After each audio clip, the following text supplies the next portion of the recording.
भारत माता की। जोश कम लग रहा है क्या? शाम को थक गए क्या आप लोग? कुछ भारत माता की, भारत माता की, भारत माता की। वंदे वंदे वंदे। बहुत धन्यवाद। पिछले 3 दिन से हरियाणा की बहुत सारी विधानसभा की सीटों पर हरियाणा के भाई बहनों से मिलने का सौभाग्य मिला। कल बरोड़ा में, परसों कैथल में, सरन में, जींद में, आज हिंदवी में। लगातार हरियाणा के भ्रमण पर रहकर एक बात की जो खुशी मिली वो मैं आपके बीच में शेयर कर रहा हूं कि जितने जिलों में भी गया और जहां जहां भारतीय जनता पार्टी के नेता कार्यकर्ता जनता जनार्दन के बीच में अपील करने जा रहे हैं, जनता जनार्दन की जुबान पर एक ही बात है कि जब हिंदुस्तान के लोग तीसरी बार देश के यशस्वी प्रधानमंत्री नरेंद्र मोदी को अपना प्रधानमंत्री बना सकते हैं तो हरियाणा के लोग भी भारतीय जनता पार्टी को तीसरी बार सरकार में लाने वाले तय कर दिया है जनता ने। और पिछड़े समाज के लोगों का उत्साह, पिछड़े समाज के लोगों का कमिटमेंट, संकल्प देखकर मुझे सुखद अनुभूति है। मैंने अपने भाइयों से पूछा कि ऐसा क्या खास लग रहा है कि आप इतने उतावले हैं भारतीय जनता पार्टी को जिताने के लिए? तो कई जवान लोगों ने बताया कि साहब हिंदुस्तान में पहला मौका है कि जब पिछड़े समाज के लोगों को न्याय की परिभाषा पूर्ण करने के लिए हिंदुस्तान में ओबीसी कमीशन को संवैधानिक दर्जा किसी प्रधानमंत्री ने दिया तो नरेंद्र मोदी ने दिया। बहुत बड़ा मंच दिया पिछड़े समाज के भाइयों को अपनी बात रखने के लिए। अभिषेक, मैंने कहा और क्या दिया? कई भाइयों ने बताया कि नीट की परीक्षा, डॉक्टर साहब रमेश जी डॉक्टरी भी करते हैं, बेटे भी मेरे ख्याल डॉक्टर हैं, तो बच्चे हैं। नीट की परीक्षा भाई बहनों, ये ऐसी परीक्षा है जिसमें जिसके पास करके बच्चे MBBS, MD, MS, BDS, MDS बनते हैं। हिंदुस्तान में 55 साल कांग्रेस पार्टी की सरकार रही, कभी पिछड़ों के बच्चों को डॉक्टर बनने के लिए नीट की परीक्षा में आरक्षण नहीं दिया। हिंदुस्तान में नीट की परीक्षा में पिछड़ों को 27% रिजर्वेशन दिया तो देश के प्रधानमंत्री नरेंद्र और मंच के संज्ञान में लाना है कि इसी साल हमारे 6000 बच्चे एमबीबीएस में एंट्री बाद में एडमिशन ले गया। 55 साल की सरकार में कभी भी कांग्रेस पार्टी के लोगों ने हमारे ओबीसी समाज के बच्चों को एजुकेट करने के लिए कभी केंद्र की योजनाओं में कभी रिजर्वेशन नहीं दिया। लेकिन केंद्रीय विद्यालयों में और सैनिक विद्यालयों में ओबीसी समाज को 27% रिजर्वेशन दिया तो देश के प्रधानमंत्री नरेंद्र मोदी जी ने।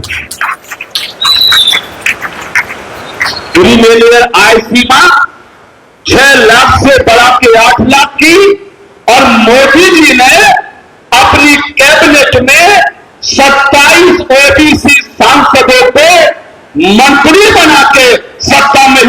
बिना काम किया हिंदुस्तान के सेंटर मोदी जी ने किया। भाइयों, इससे बड़ा काम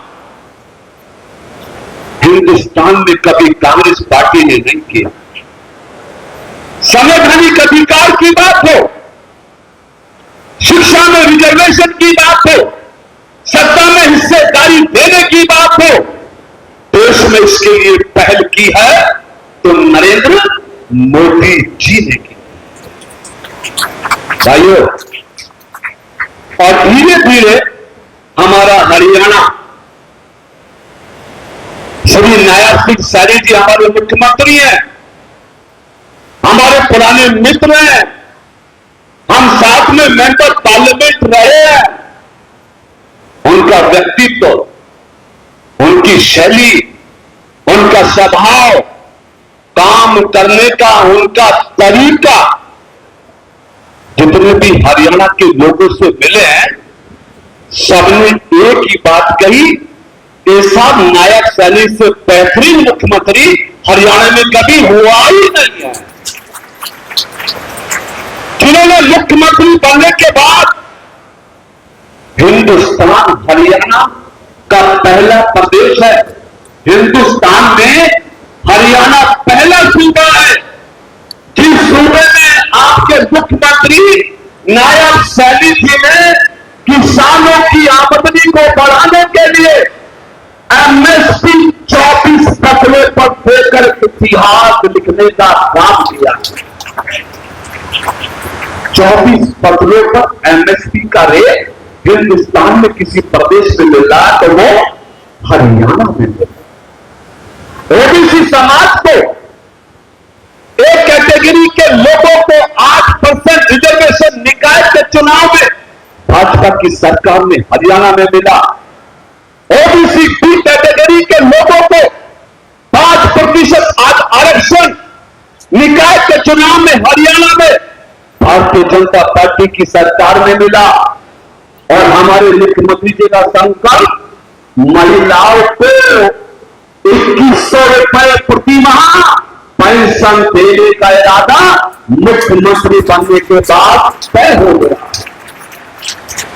हमारी पार्टी ने, भारतीय जनता पार्टी के लोक संपर्क पत्र में इस बात को शामिल किया गया कि तीसरी बार भारतीय जनता पार्टी की सरकार बनने के बाद जो बच्चियां, जो बेटियां पढ़ाई में उत्तम होगी, सर्वोत्तम होगी, उनको मुफ्त में स्कूटी देने का है। इसलिए कांग्रेसियों से होशियार रहिए, राहुल गांधी से होशियार रहिए, हुड्डा जी से होशियार रहिए।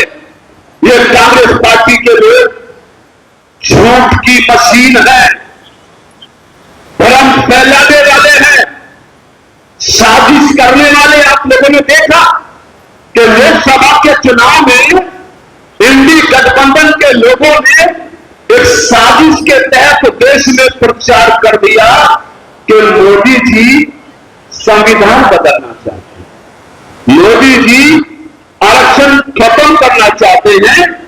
इस तरह का दुष्प्रचार कांग्रेस पार्टी के लोगों ने देश में भी किया, हरियाणा में भी किया।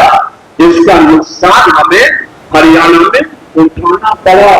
भाई बहनों, सच्चाई उस समय सामने आ गई जब अमेरिका की धरती पर राहुल गांधी ने बोला कि मौका मिलने पर हम हिंदुस्तान के पिछड़ों का, दलितों का रिजर्वेशन खत्म कर देंगे।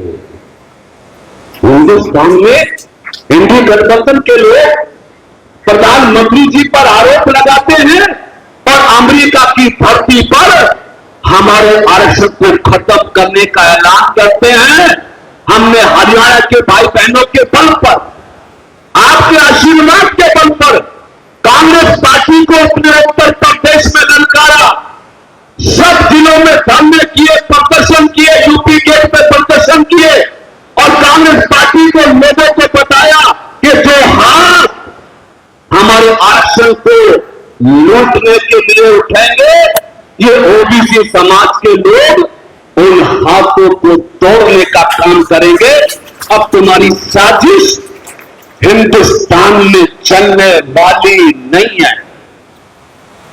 ये वही कांग्रेस है जो आज भी परिवारवाद को बढ़ावा देती है।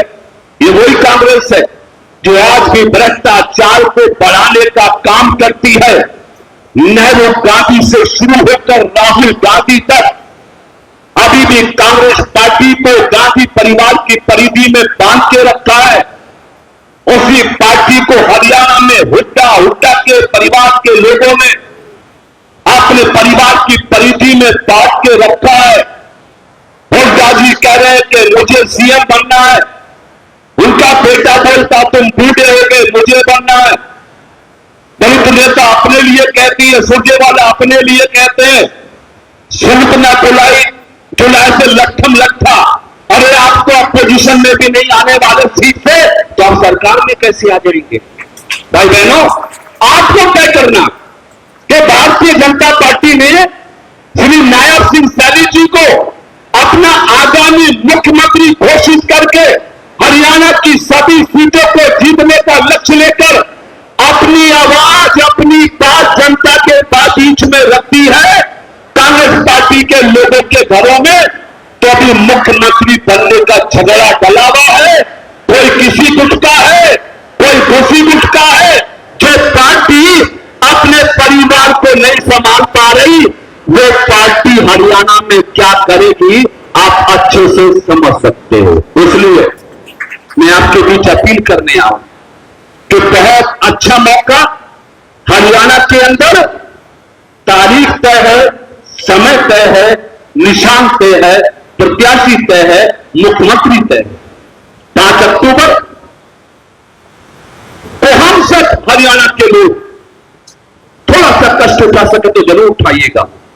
5 अक्टूबर को 5 बजे उठिए, नहाइए धोइए, अपनी पर्ची लो, अपना वोटर कार्ड लो और 5:30-6 बजे से अपने अपने पोलिंग बूथों पर लंबी लंबी लाइन पहले से लगा दो। भाइयों, युद्ध और चुनाव ये दोनों ऐसी परिस्थितियां हैं कि जो जवान अलर्ट रहता है, जो जवान होशियार रहता है, जो मतदाता होशियार रहता है, वो अपनी वोट भी डाल लेता है और मौका लगने पे औरों की बाकी सब समझते हो आपको। इसलिए सुबह सुबह अपनी लाइन लगा दो। कांग्रेस वाले आए, चौटाला वाले आए, जेजेपी वाले आए, आपकी भीड़, आपका समूह, आपका उत्साह देखे तो उनके मतदाताओं की जुबान से भी निकल जाए कि जीतेगा भाई जीतेगा, कमल का फूल डाला ही।